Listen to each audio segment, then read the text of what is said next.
es la puerta de las moradas.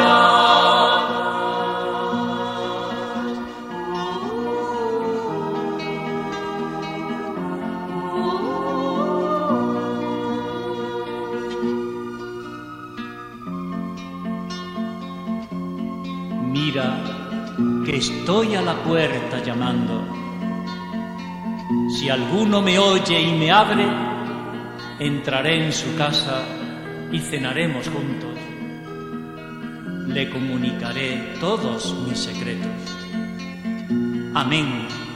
Maránata, ven, Señor Jesús.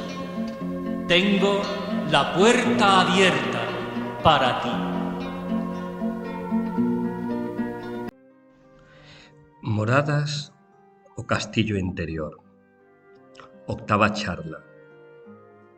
Las cuartas moradas, capítulo 2.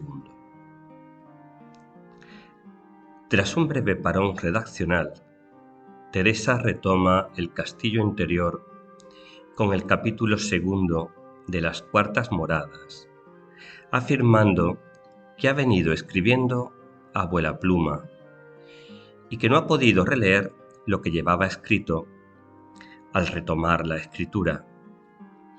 No es de extrañar, pues, que con el desparpajo y la cercanía coloquial que caracterizan su estilo, ella misma nos advierta de cierto desorden en esta parte de su exposición.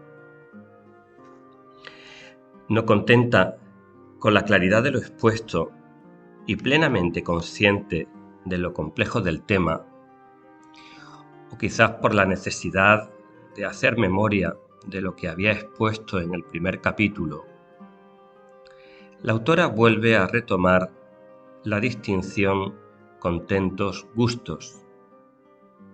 Este capítulo comienza con el sumario, prosigue en lo mismo y declara por una comparación qué es gustos y cómo se han de alcanzar no procurándolos.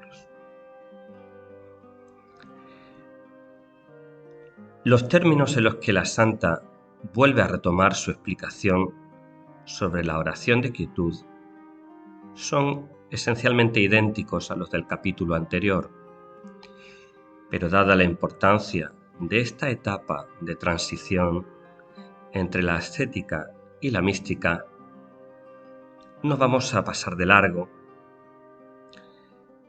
puesto que es en estas estancias donde el alma se juega el salto hacia una singularísima experiencia verdaderamente auténtica, profunda de Dios, que internándose así el alma en la mística, dota su vida de un sentido especial. Por el contrario, quedándose en la dorada mediocridad del buen cristiano, viva el alma como algo importante, su fe, pero al fin y al cabo como una cosa más en una vida espiritualmente aburguesada, acomodada. Aprovecharemos, por tanto, las repeticiones y las reiteraciones de este capítulo para reiterar y profundizar en las ideas clave que fundamentan este primer paso hacia la oración sobrenatural. Es normal que durante la oración la persona experimente lo que Teresa denomina contentos. Esto es, sentimientos de paz, de amor, de alegría, de plenitud y otras emociones gozosas por el estilo. Se trata a veces de sentimientos muy sutiles que embargan a la persona, haciéndola sentir colmada, centrada, embebecida, diría Teresa, iluminada, añadiríamos hoy día. Otras veces se trata de emociones fuertes, de euforia que lleva incluso a las lágrimas. Sin embargo, todos estos contentos en la oración constituyen estados de conciencia adquiridos, es decir, son el resultado del hacer humano en la meditación. Como dice Teresa, los traemos con los pensamientos, ayudándonos de las criaturas en la meditación y cansando el entendimiento. Y como vienen, en fin, con nuestras diligencias, concluiremos nosotros, son resultados de la ascética, del esfuerzo humano. Los contentos, por lo tanto, aunque legítimos y naturales, son fenómenos psicoafectivos, de origen natural, no sobrenatural. Cuestión aparte es que como fenómenos mentales, perfectamente legítimos, deben discernirse e interpretarse sin olvidar el contexto de la psicología del orante, así como sin olvidar los contenidos tanto de su conciencia como de su inconsciente. De esta forma evitaremos confundir las mociones del Espíritu Santo, la voz de Dios en nuestra alma, con nuestra propia voz, con nuestras voces interiores. La falta de discernimiento de estos contentos conduce al típico Dios me ha dicho de muchos orantes de nuestros días, cuando mejor deberían decir yo me he dicho. De aquí la importancia del acompañamiento espiritual, especialmente cuando nos acercamos a los umbrales de la mística. El tema del discernimiento es absolutamente crucial en la vida espiritual, en general y en la vida de oración en particular. Por eso Teresa siempre nos da alguna pincelada, algún criterio de discernimiento, tan válidos en el siglo XVI como en la actualidad, para cada uno de los grados de oración y para cada uno de los fenómenos espirituales que refiere. En este sentido, el magisterio teresiano es absolutamente actual y universal, y en ciertos aspectos incluso nos atreveríamos a decir que ecuménico. Pero volvamos a la dicotomía contentos-gustos, lo que es tanto como decir meditación-contemplación, u oración intelectiva afectiva frente a oración de quietud. La santa parte de una perspectiva dinámica y relacional, muy expresiva y muy suya de la oración, que nos remite a su concepción de la oración como amistad, esto es, como relación. Para ella, los contentos nacen de nosotros y acaban en Dios, 4 Moradas 2.3. Como hemos dicho, tienen su origen en los mecanismos naturales de la psicología humana y apuntan a Dios. Es decir, tienen a Dios como su objeto. En este sentido se parecen a los contentos de la tierra y por ello su exceso puede afectar incluso al equilibrio psicofísico de la persona. Los contentos espirituales, como algunas veces van envueltos con nuestras pasiones, traen consigo unos alborotos de sollozos y aun a personas he oído que se les aprieta el pecho. 4 Moradas 2.1. Merece la pena que paremos en esta afirmación. En ningún momento nos dice Santa Teresa que los contentos no sean legítimos, ni mucho menos nos dice que sean malos. De lo que nos está advirtiendo es que, al ser de origen natural, desde el conocimiento de la psicología moderna, diríamos que son una funcionalidad de nuestras emociones naturales, por muy sutiles que se experimentan.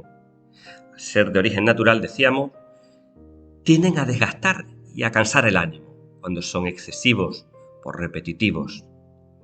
Por poner un ejemplo, esto sería algo así como lo que nos ocurre al escuchar nuestra canción favorita 10 veces seguidas, que pasamos de la alegría a la euforia y de la euforia al hastío del ánimo.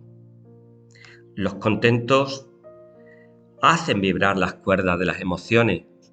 Un exceso de estas vibraciones las dejaría desafinadas. Sin embargo, Los gustos, de origen sobrenatural, nacen en Dios, es decir, no son un fenómeno originariamente psicológico, sino espiritual. Es Dios quien actúa en la persona, afectando alguna de las funcionalidades de su psicología en sus niveles más profundos. Allí donde podría hablarse más de espíritu que de mente. Por eso, en el lenguaje filosófico-teológico de la época, que Teresa hace suyo, se habla de las potencias del alma. Teresa misma habla del centro u hondón del alma. Por eso, la persona no puede inducirse, no puede producirse estos gustos, esta quietud en la oración. Aunque finalmente, y como no puede ser de otra manera, los acaba experimentando también psicológicamente y aún incluso a nivel psicosomático. En este sentido, no debemos pasar por alto cómo la finísima intuición y la gran experiencia oracional de Teresa recogen una antropología unitaria, más acorde con la antropología bíblica que con el dualismo filosófico propio de su época. La persona es una unidad de cuerpo y espíritu, y lo que incide en el plano espiritual tiene su repercusión en el natural, esto es, en lo corporal psicológico. Para Teresa, los gustos, ya lo hemos dicho, equivalen a la oración de quietud, donde la voluntad, captada por el amor de Dios, está amando a Dios. Al contrario que los contentos, los gustos ensanchan el corazón del orante para que puedan recibir aún más el don y la gracia de Dios. Y todo ello, aunque la mente, o sea, el pensamiento e imaginación en términos teresianos, esté disperso. Así lo había descrito Teresa 15 años antes en el libro de su vida. Esta quietud y recogimiento del alma es cosa que se siente mucho en la satisfacción y paz que en ella pone, con grandísimo contento y sosiego de las potencias y muy suave deleite. Y un poquito más adelante dice: no osa bullirse ni menearse, que de entre las manos le parece se le ha de quitar este bien, ni resolgar algunas veces no querría. No entiende la pobrecita que pues ella por sí no pudo nada para traer así aquel bien, que menos podrá detenerle más de lo que el Señor quisiere. Ya he dicho que en este primer recogimiento y quietud no faltan las potencias del alma, mas está tan satisfecha con Dios que mientras aquello dura, aunque las dos potencias se desbaraten, como la voluntad está unida con Dios, no se pierde la quietud y el sosiego. Pida 15.1. Llegados a este punto en la lectura del castillo interior, pero también para poder interpretar correctamente cualquiera de las grandes obras de la santa, es necesario tener bien claro, aunque sea de manera muy sencilla, qué son las potencias o capacidades operativas del alma. Según una tradición teológica, filosófica y antropológica que se puede rastrear desde San Agustín, estas potencias serían entendimiento, voluntad y memoria.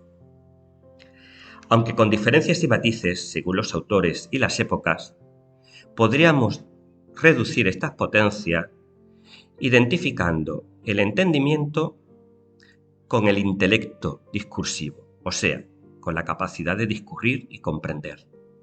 La voluntad haría referencia a la capacidad volitiva, es decir, a la facultad de querer y desear, y por supuesto, de rechazar o aborrecer. Finalmente, por memoria se suele entender la imaginación o fantasía, así como los recuerdos de la persona. Es esta última la más inasible, voluble y menos controlable de las tres potencias, y tiene relación con la capacidad de ideación, y podría relacionarse con lo que hoy día denominamos memoria, tanto como los contenidos subconscientes de la mente. Debido a este carácter voluble, rebelde y difícilmente controlable del pensamiento-memoria o de la imaginación, Teresa nos había recomendado en el capítulo 1 que no nos agobiáramos por las idas y venidas de la mente durante la quietud, Pues cuando la mente está dispersa, intentar sujetarla no hace sino que las ideas se revuelvan más. Pero volvamos ahora una vez más al texto teresiano. Como hemos dicho, este capítulo 2 se centra en la oración de quietud, oración sobrenatural, fruto de la gracia, donde la voluntad del orante, fascinada por Dios, reposa, aunque el pensamiento, imaginación, incluso a veces también el entendimiento, estén dispersos. No contenta con las precisiones hechas hasta ahora, la santa recurre, para coronar plásticamente su exposición, a una de esas hermosísimas imágenes de las que de vez en cuando echa mano. Se trata de los 2 pilones o fuentes de agua. Los contentos obtenidos por el orante en el ejercicio de la meditación discursiva serían como una fuente situada en el exterior del castillo.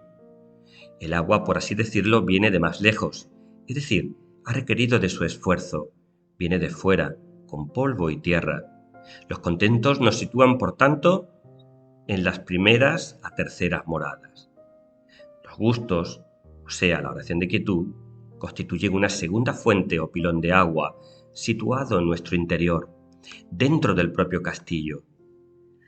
Teresa lo sitúa en el centro y hondón del alma, allí donde mora Dios. Por tanto, esta agua es pura gratuidad. Se trata, pues, de una oración de amor que dilata con un gozo suave que no se sabe de dónde viene el corazón de la persona, totalmente sensibilizada a la presencia de Dios. Parece que se va dilatando y ensanchando todo nuestro interior y produciendo unos bienes que no se pueden decir. 4 moradas, 2:6. Si el primer capítulo de las cuartas moradas había terminado con los consejos de la santa sobre cómo actuar ante la dispersión, este segundo capítulo termina también con un criterio de discernimiento básico y con varias advertencias y consejos.